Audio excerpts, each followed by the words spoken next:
down there in the early 50s that they've continued to maintain, and as part of the of that operation, they used TCE, trichloroethylene, as one of the primary solvents to clean the electronic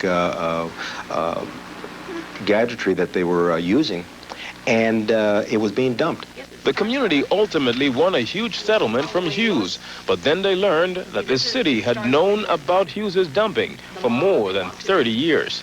During the 50s, there were 3 lawsuits that were filed against the city and also Hughes because of the contamination in the water. The city of Tucson knew way back in the 50s that the water was contaminated. There had already been 8 or 9 wells shut down. Why didn't the city continue testing their waters? Why didn't they make it public that our water was contaminated? Even more importantly, why, if the city knew that the water was contaminated, did they move Anna's family and others into this Southside neighborhood? Someone knew that the water was contaminated. Someone knew that down the line people's lives would be affected. Someone didn't do anything about it. It was easier to take that land from people who were on the lower end of the educational scale, on the lower end of the socioeconomic scale, on the lower end of the political scale. It hurts me. Why did they do this to us? Now it can be told as obtained evidence that the city of Tucson apparently still does not care about the people whose lives they have played with. In July of 1991, a memorandum from the city attorney's office was sent to the mayor. It recommended that the city should take no official position on this matter. It also said that there was no reason to expect detectable impact on human health in the region, and went on to suggest that the Southside's problems were caused by smoking, alcohol consumption, failure to wear seatbelts, and inadequate exercise. Most of the people that I know from this area have serious illness in their households. I have lupus. My husband has bladder cancer. My son has a rare form of muscular dystrophy. My daughter has thyroid cancer and cancer in the lymph nodes, my oldest daughter. And my middle daughter has Graves' disease. My father passed away with pancreas cancer. And I have hypothyroid, and I had both my breasts removed. My daughter's neighbor had a baby that was born without the top of its head and without a brain. When the baby was born, the doctor told her she had given birth to a monster. Her sister-in-law also gave birth to a baby like that. There were 3 other girls in the neighborhood within a 20-block radius that had babies without the top of their head and without a brain. We've had young girls, 16 years old, who have had to have hysterectomies because they have cancer. Does the city of Tucson really believe that all these tragedies are due to lack of exercise? Now it can be told when to see the mayor, who passed the buck. We have a gentleman named David Dameron who's in Phoenix, and here's the phone number. Wouldn't speak to He'll us. talk to you. You want to use our phone, he'll talk to you right now, and you can get all the information from him. But David Dameron had already denied our repeated requests to comment on camera, and he wouldn't come to the phone, even for the mayor. It's been 10 years now that the residents of Southside Tucson have literally been fighting City Hall for their lives. They should have been relocated, and they weren't. Look what they did in Love Canal. The people had a choice. We weren't afforded that choice. People here can't afford to just get up and leave. They have to continue drinking the water. They have to continue taking the shower in the contaminated water. 4 of my family's generations have been affected.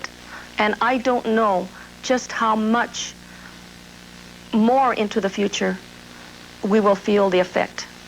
You don't really get tired of fighting because you have to think with the time that's left, whatever time is left, that you have a mission.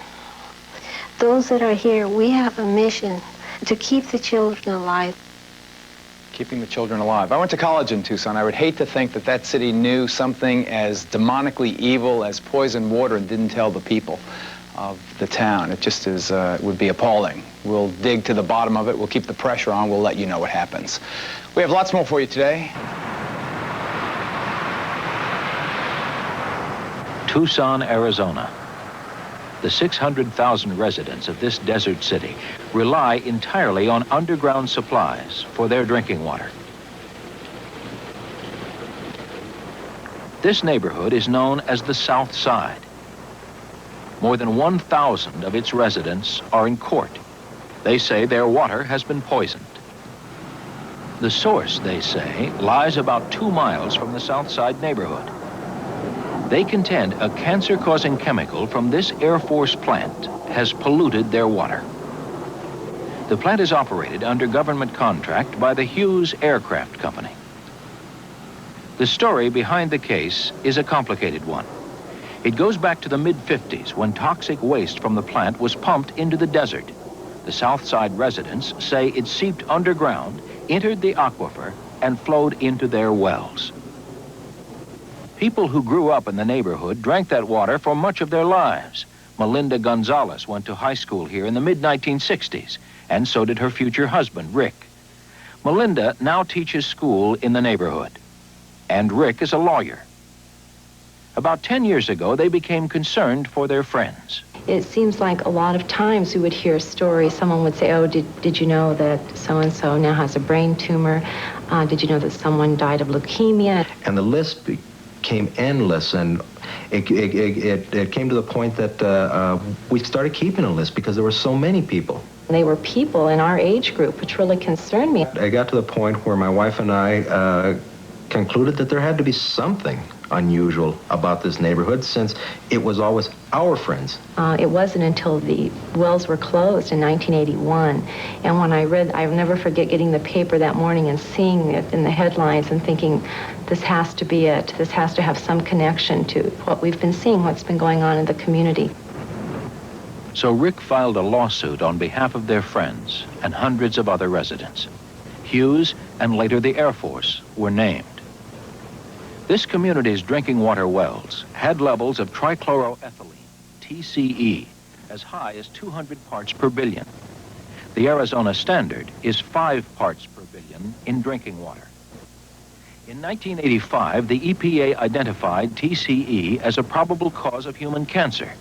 Studies are continuing, but while scientists debate TCE's toxic effects, many in this neighborhood have already made up their minds.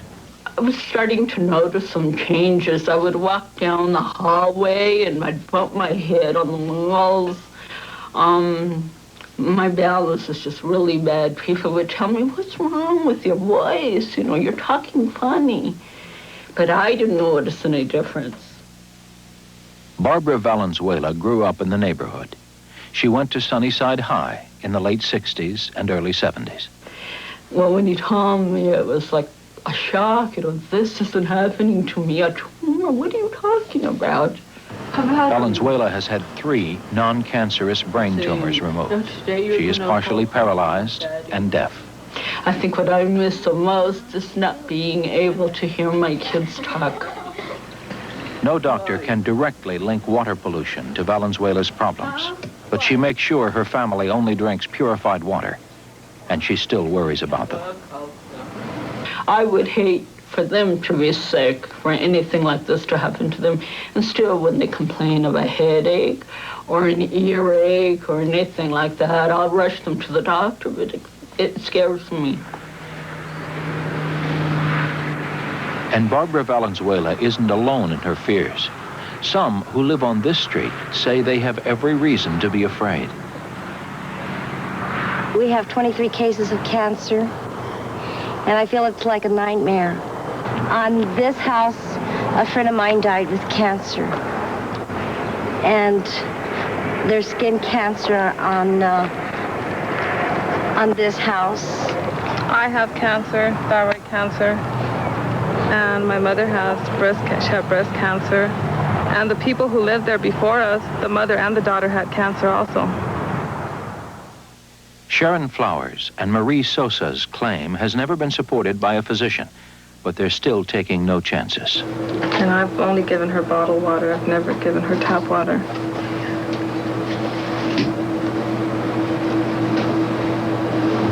Which is expensive, but I don't want her to drink the tap water. A 1987 University of Arizona study showed an abnormal number of heart defects among children born to parents who were exposed to TCE in this neighborhood. He's been in the hospital 3 times since July 21st, which it's been a lot in the last 2 or 3 months. The leukemia, it's brought her down a lot. Her mood's changed and she's not the same little girl that she was 2 months ago. Christina Tellez is 2 years old. Her mother, Elisa, grew up on the South Side. Christina has leukemia and was born with a heart valve defect. I think that's too much for one little girl to have to go through. They tell us that it's clean water, that we're safe for now, but I don't think they even know that for sure. You don't trust him? No. How come? If they let this go on for this many years, how can you trust them now? Elisa is one of the residents who are suing Hughes and the Air Force. You're bringing the right people. You sure are. We're on purpose. How you doing? Pete Lopez is another. He is the former president of the Hughes Machinists Union. Lopez is drumming up support for the lawsuit among retired Hughes workers. Any of you are sick and still want to get into that class action suit, you get a hold of me and I'll give you the lawyers' names. You can still get in on the class action suit. Lopez believes the drinking water at the plant killed his wife, who worked there. She died of cancer in 1984. He is always on the lookout for witnesses to the toxic dumping. Contamination of the water that we drank all those years, say. I remember all that shit, but I was there. So was he, But many, many times went down there and we drained that degreasing tank. Yeah. And sometimes we run it in the cellar on the floor. Then we'd get in there and tear out the heaters, and we'd wash that all out, and it all went in the sewer. Yeah. Every goddamn bit of that. Yeah. The Air Force and Hughes deny that they contaminated the South Side's drinking water. Robert Morrison is the senior executive at Hughes responsible for toxic waste. He's been here for 20 years. It was not carelessness or ignorance. It was an accepted fact back in those days that no one knew of the dangers, and everyone did the same thing. Hughes was no different than, as I'm sure as you've been finding out, anyone else across the country. There was TCE dumped on the ground. We don't know how much. We have pretty good estimates. Not very many gallons, really. Nonetheless, in 1981, tests showed TCE levels at 10,000 parts per billion in the groundwater, one of the largest concentrations ever found under a military installation. Everyone was quite shocked at what was found. No one really had any idea that there was any contamination underlying the plant site. But the history of this plant tells a different story. Almost from the day in 1951 when Hughes started operations on the desert next to this then sleepy western town, the company began receiving toxic waste warnings. This State Health Department document, written in 1952 and sent to Hughes, said, quote, "The problem is serious as it concerns the water supply of a large number of people. It is therefore recommended that a constant check be maintained." And many other official records from as far back as the 1950s detail other complaints. Some former Hughes workers, like Pete Lopez, remember their fears about the toxic waste back in the 50s.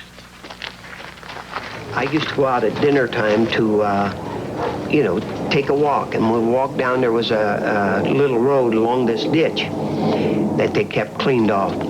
And you go down there and, boy, it smelled bad. Because they dumped all their chemicals in this ditch. All the chemicals come out and dumped in this ditch. Now, at the end of the ditch, it tapered off, and it formed like a little lake at that part of the desert. Lopez says vast quantities of waste flowed from the Hughes plant into the surrounding desert. He even remembers the time the wastes apparently killed cattle on a nearby Indian reservation. No, we can't get the ditch. This here is the bridge. Here's the little wash where the water run through right here on this bridge. The water run under this bridge, went over in there, and over in there, that was where the cattle was dead. Over in that area, over in there where that tree is, beyond that tree is where it flowed down through there. The fence is right there, the Indian reservation fence is right there. And that's where the cattle were dead, 3 cows over there. Lopez says the wastes that flowed down the ditch also went into large holding ponds, and that some concentrated waste was collected into open pits on Hughes' property. And a 1985 State Health Department report confirms this. It says Hughes poured wastes into open pits and ponds until the mid-1970s. Never, to my knowledge, have we ever did use ever, to my knowledge now, since '69, did we ever drain any solvents to the desert through the waste stream? Through the waste stream, in some other way? They were dumped in a couple of different pits. So they were dumped in pits? Yes. Mm-hmm. In large quantities? Small quantities, in my judgment. Well, might be large in some people's judgment. Well, what quantities are we talking about? I can't remember the numbers, but it's... We're talking about thousands of gallons, are we not? I would say in the low thousands. So it wasn't correct what you said before when you said that solvents, after you came here in '69, that solvents were no longer... They were not dumped in down the ditches. They were never dumped in the ponds, in the waste streams. So instead of going into the ditches, they went into pits? They went into pits. Yeah, but these are unlined pits. Right. Has it not been determined since then that indeed the solvents dumped into the pits also went down into the groundwater? Some of them did, yeah. Yeah, some of them did. Mm-hmm. Sure. Yeah. So this then is the issue. Did Hughes dump thousands of gallons of waste into open pits and ponds? And did that pollution enter the groundwater and seep into the south side? The state report says, quote, full-strength liquids were disposed of in pits and ponds from 1952 until the mid-1970s. And the state report cites further evidence that Hughes' handling of toxic waste was casual, if not careless. But Morrison says the state is wrong. This report is wrong, then. That's what I'm saying. It's wrong. The Arizona Department of Health Services is wrong in its report, what it says here. That's what I just said. All right. This man says Morrison is wrong on another point. He was Hughes' water consultant for 20 years. You solemnly swear the testimony you will give at this deposition will be the truth, the whole truth, and nothing but the truth, so help you God? I do. Thank you. This is the sworn testimony of Leonard Halpenny. It was videotaped as part of the Southside residents' lawsuit. Do you recall being again contacted by Hughes in 1979? Yes, I do. And who contacted you on this occasion? Well, I'd have to look at the letter that resulted from that. Mr. Robert Morrison. Okay. Morrison had him taken to a spot in the desert at the Hughes plant Halpenny had never seen before, a toxic waste dump. And I became deeply disturbed. I asked what they were. And among them was paint, crankcase oil, and other liquids that needed disposition. After I finished that meeting, I came home to my office, and I had, in my opinion, a crisis of conscience. My crisis of conscience was that here was something that had been going on for 20 years or so that I never knew about till that day. I didn't know what was being dumped into the pond. I was concerned that something that might have been dumped into the pond might have been hazardous in some manner, and I had not been informed about it. So I resigned. My letter of August 24, 1979 constitutes a resignation, and I didn't even send a bill.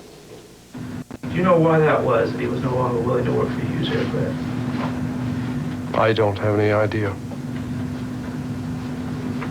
Well, let you read the letter then that he wrote to you. Hal Penny's letter says he not only felt misled by Hughes, but that 2 other toxic ponds he had known about had never been cleaned up as he recommended. Morrison says they were cleaned up. So your consultant was wrong in what he's saying? He erred in when he wrote the letter. That's what I'm saying. Yeah. While Hughes argued over the details of the disposal of their toxins, the Air Force itself decided to initiate its own investigation. Routinely, the small Air Force staff at the plant has to rely on out-of-town Air Force personnel for environmental expertise. Haven't seen you in quite a while. Based at Wright-Patterson Air Force Base in Ohio, they watch over environmental matters at this and 12 other plants. Colonel Peter Rupert is a former cargo pilot recently assigned to the Environmental Division. Air quality regulations that are being proposed in the House right now and in Congress. Charles Alford has degrees in public administration and psychology. His Air Force title is Environmental Program Manager. In the waste minimization studies, where we're trying to look at all the emissions from all the chemicals used throughout the plant. Alfred visits Hughes 4 times a year, but only a few days at a time. You know, Bob, if federal facilities are specially treated under those Both regulations. Alfred and Rupert say they have confidence in their relationship with Hughes, and especially with Morrison. The Air Force's 1982 investigation also had to rely on meetings with Hughes personnel and with its own in-plant Air Force staff. In this report, obtained under the Freedom of Information Act, the Air Force plant commander at the time, Lieutenant Colonel Grant Hurd, is paraphrased as saying that Hughes had acted responsibly in disposing of its wastes. This is Lieutenant Colonel Hurd in 1983. In another document, Hurd reports that Hughes' practice always had been to recycle its TCE rather than dump it in the desert. With you. At the end of its investigation, the Air Force decided to absolve Hughes of financial responsibility and decided to pay for the cleanup themselves, a cost to the taxpayers of at least $30 million. 1 year later, Colonel Hurd left the Air Force to take an executive position at Hughes in Tucson. Congress later passed a law which would have prevented this kind of revolving door activity, but Colonel Hurd, while refusing to grant Frontline an interview, denied on the telephone any conflict of interest. The Air Force not only agreed to pay for the cleanup, but also awarded Hughes the multi-million-dollar contract to clean up its own waste. Morrison was put in charge.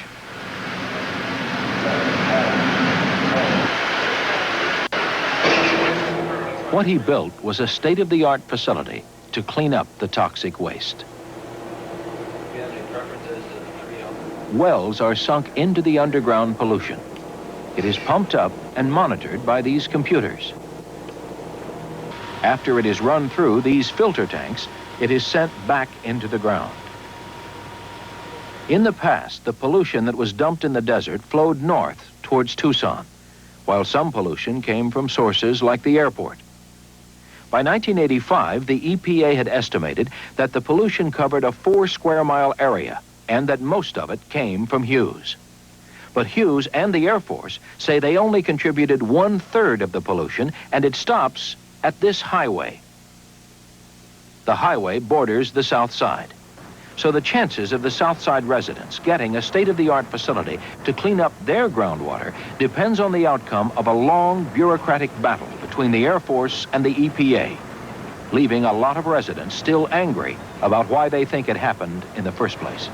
Well, I think probably out of greed, because they sure in heck knew that those chemicals weren't any good to go into the ground like that or go into the air. People breathing it, it was no good. I think that they must have known and just didn't give a damn. I don't know what else. If in Tucson the Air Force was only willing to clean up a portion of the toxic waste, then how much the Pentagon will be willing to do at thousands of other places will depend on how much money and how high a priority they are willing to assign this issue. In Washington, there is at least one congressman who has held hearings on this subject and is increasingly frustrated by the military's performance. Congressman Mike Sinar is a Democrat from Oklahoma. Nice haircut, Ted. Boy, you don't know how close you can. New carpet in here? Hello, Michael. Hey, guys. Is this where we're getting briefed? All right. Sinar's subcommittee is preparing to take the military to task. Hey, Robert, how are you? Yeah. Well, regrettably, this is what we've found in almost every military operation that we've looked at, whether it be the Air Force, the Navy, or the Army, is that we're almost looking at it facility by facility to get the military to respond. Unless they are caught red-handed, they have a sense of deniability that it's really not their problem, that they've contracted it out, or the problem doesn't exist in the severity that we claim it is. Sinar has decided he has no alternative but to call the military into a hearing room and demand some answers. He's been hammering away on this for 5 years.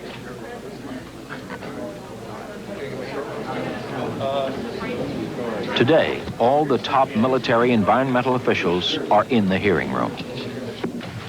The subcommittee will come to order. Our original investigations and hearings indicated that there were serious problems in DOD's hazardous waste programs. Our purpose today will be to determine how much progress, if any, has been made in solving these problems. The hearing has drawn a full house. The testimony you're about to give is the truth, the whole truth, and nothing but the truth. I do. Thank you very much. The chief representatives of the Army, Navy, Defense Logistics, the Air Force, and an Undersecretary of Defense, Carl Schaefer. From 1984. Let me ask you this, Mr. Schaefer. Are we going to clean these up in my lifetime or your lifetime? The good Lord willing, we certainly will. This is not easy. And the issue is that... That, my friend, may be the greatest understatement that we have in this whole hearing and in the last 5 years. We want to fix it, and we want it to be right. And at the same time, we are not recalcitrants, and we are not anti-environment. We are, on the contrary, determined to get these problems identified and fixed. But for Sinar, the issue is not just the military's accountability. All right, let's go to another site, Air Force Plant number 44, Tucson, Arizona. Now, in 1981... But also the Pentagon's relationship to its private defense contractors. I'm from Muskogee, Oklahoma. Mr. and Mrs. Smith live on 14th Street, Muskogee, Oklahoma. What they're going to read tomorrow about Tucson is this. They're going to read that Hughes Aircraft improperly disposed of hazardous waste that they were under contract to with the Air Force. But the Air Force has decided that they're going to pay for it. Not only are they going to pay for it, they're going to pay them a profit for it. And so Hughes Aircraft is not being slapped on the wrist, is not being held accountable like Mr. and Mrs. Smith on 14th Street may be if they dump something in their backyard or some company in Muskogee. And what am I going to tell them? Why there are two sets of standards, one for private industry and one for the public? I mean, what am I going to tell them? What do you want me to tell them? I can't answer that. I'm not qualified to answer the question in terms of the contractual relationship between the Department of the Air Force and Hughes. What am I going to tell them, Mr. Schaefer? I mean, I think this is crazy. Here we have a company that improperly disposed of hazardous waste that now we're going to pay them plus a profit to clean it up. Well, Mr. Chairman, you're involved in a very difficult procurement arrangement on these contracts. I don't care what the difficulty of the procurement arrangement is. I'm asking you something different than that. I'm asking you why private industry is held liable and Hughes Aircraft isn't. Well, that's a good question of liability. All right, in the 1983 report again, Mr. Rice, it says that Paradise Island landfill, there is, quote, an estimated 7.8 million gallons of waste. When are you going to decide whether that site needs restoration? Mr. Rice? Sir, each of those sites was contained in a Phase 1 study. All of those are progressing through the RIFS process. None of them are listed as remedial action yet because we have not determined what the appropriate action is. When? I do not know, sir. Sir, I will have to provide that for the record also. According to your October 30th update, you're also still studying sites 12, 13, and 14, and that the 83 Phase 1 report says that, quote, the tanks have been leaking for more than a decade. There are ongoing contaminations of groundwater by dissolved fuel. There are thousands of gallons of fuel oil floating in the water table, unquote. When are you going to proceed on that cleanup, Mr. Rice? Sir, I do not have specifics on that site either. Okay, White Oaks Lab. Who's going to answer that one?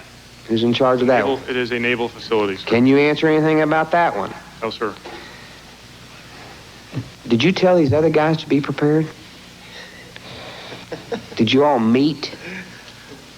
Sir, we did meet, and there are so many areas of interest that it's difficult to know what to be up to speed on in such. Well, you got one Air Force, one Navy, one Army, and where are you from? Defense Logistics. Defense Logistics. I mean, if each one takes their individual category and the sites within the potential sites that we've been talking to you about, it seems like everybody could be prepared, don't you think, Mr. Schaefer? I'm not trying to be tough, but I mean, you know, I don't want to have to bounce you in here every month. I mean, the reason we have these hearings is to do it now and not to have to come back over and over and over again.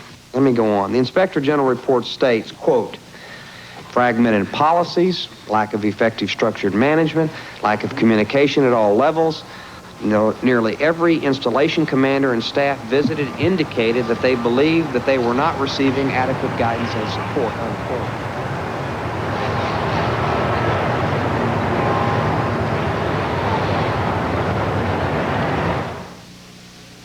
Last month in Tucson, the Environmental Protection Agency, acting on a tip, discovered a barrel apparently containing toxic waste from the Hughes missile plant dumped in the city landfill.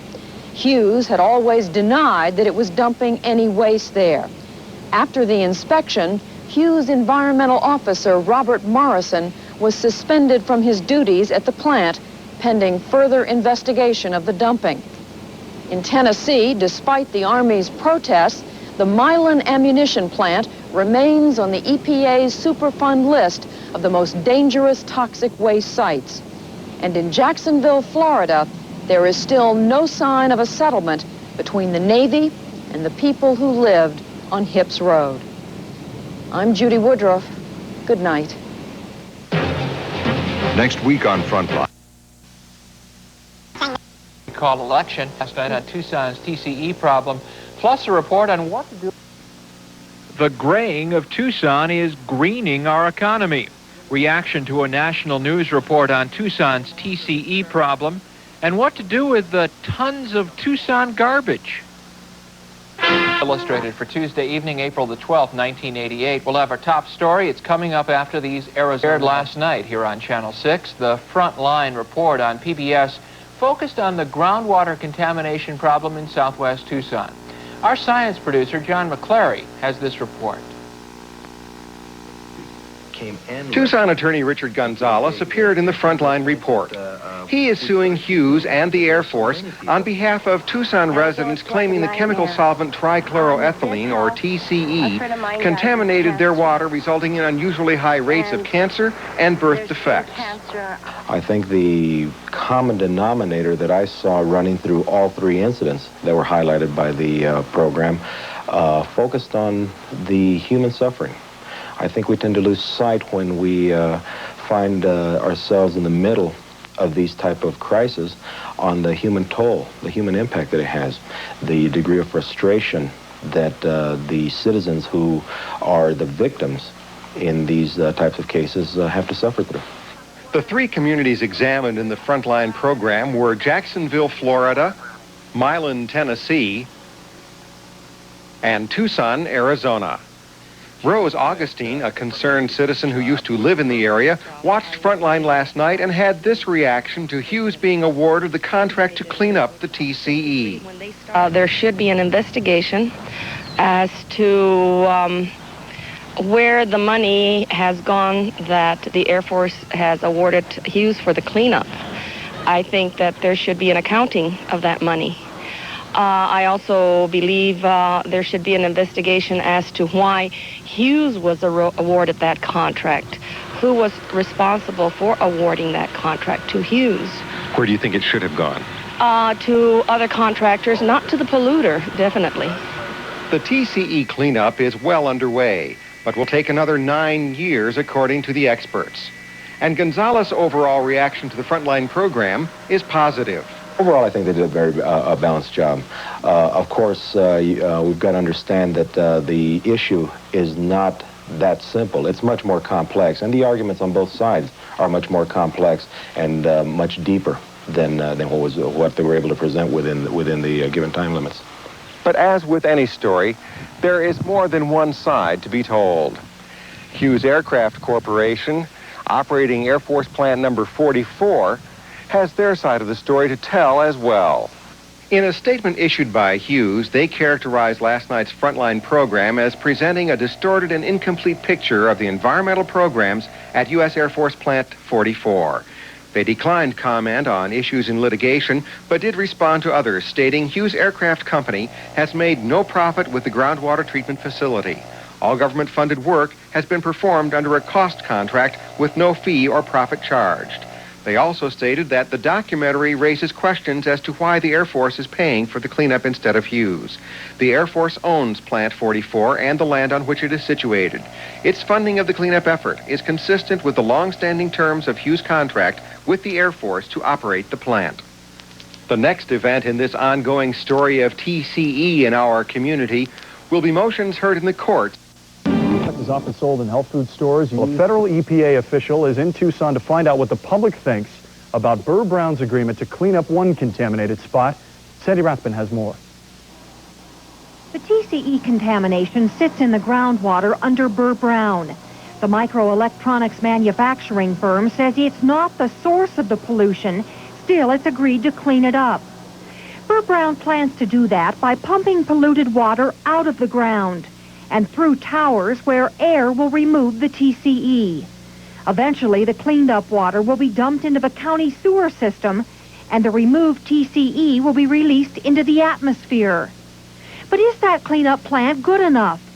Federal EPA officials are in Tucson today soliciting public reaction. Myra Jones objects to the TCE being released. I would like to see airstripping towers in place that would have carbon filtration to keep it out of the air. Burr Brown consultants insist the TCE doesn't need to be trapped. They say there's so little of it, any increased risk of cancer from it is minuscule. It's less than 1 in 100 million. Last week, another problem surfaced. The man in charge of the county sewer system said he would not take the treated water. But now both sides say this problem is close to being resolved. By the time the water has been treated, we are putting drinking water quality water into the sewer. Public reaction to the plan is being accepted through December 6th. But Burr Brown's cleanup will do only a little to remove the TCE from the groundwater on Tucson's south side. There are 3 separate contamination sites near the airport. The status of the other 2, the EPA is trying to get the Arizona Air National Guard to clean up this site. As for the biggest TCE plume, the government has ordered the city of Tucson Airport and Hughes Aircraft to design its cleanup. Sandy Rathbun, TV4 Eyewitness News.